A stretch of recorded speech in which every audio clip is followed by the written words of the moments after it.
Hi అండి. నమస్తే. Welcome to our channel Gayatri simple kitchen. ఈరోజు మనం తయారు చేసుకునే రెసిపీ గుమ్మడికాయ పులుసు. ఈ గుమ్మడికాయ పులుసుకి నేను ఇక్కడ 300 గ్రాములంతా గుమ్మడికాయ ముక్కని చెక్కు తీసి కొద్దిగా లావుగా కట్ చేసి పక్కన పెట్టుకుంటున్నాను.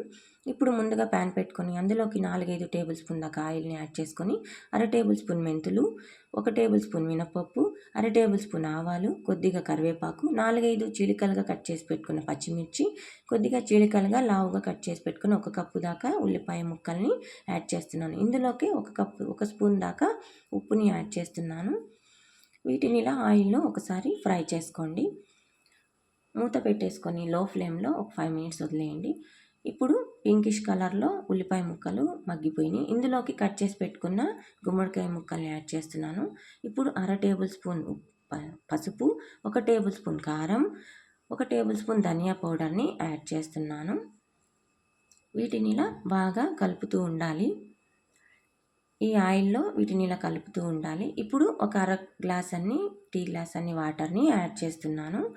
మనం ఇక్కడ ఈ మసాలాలన్నీ మాడకుండా ఉండాలని కొద్దిగా వాటర్ని యాడ్ చేసుకున్నాము.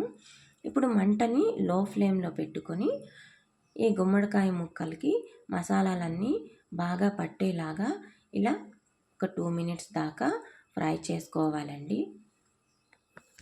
ఇక్కడ మనకి ముక్కలకి ఇలా మసాలాలన్నీ పట్టాలి.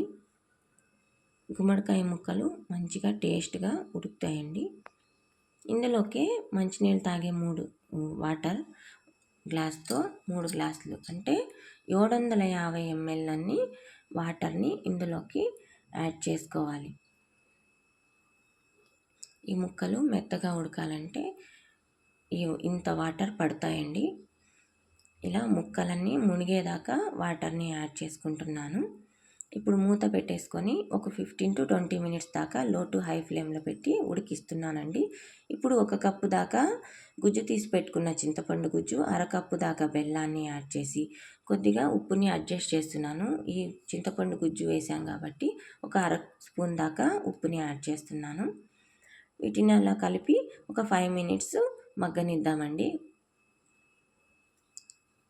ఇదిగోండి గుమ్మడికాయ ముక్కలు బాగా మెత్తగా ఉడికిపోయినాయి, మెత్తగా మగ్గిపోయినాయి. ఇదిగోండి ముక్క మెత్తగా ఉడికిపోయింది. ఇప్పుడు గ్యాస్ టర్న్ ఆఫ్ చేసేసుకొని కమ్మటి వాసన వస్తుందండి ఈ గుమ్మడికాయ పులుసు. సర్వింగ్ బౌల్లోకి సర్వ్ చేసుకుందాం. Thank you for watching my channel. Please subscribe my channel.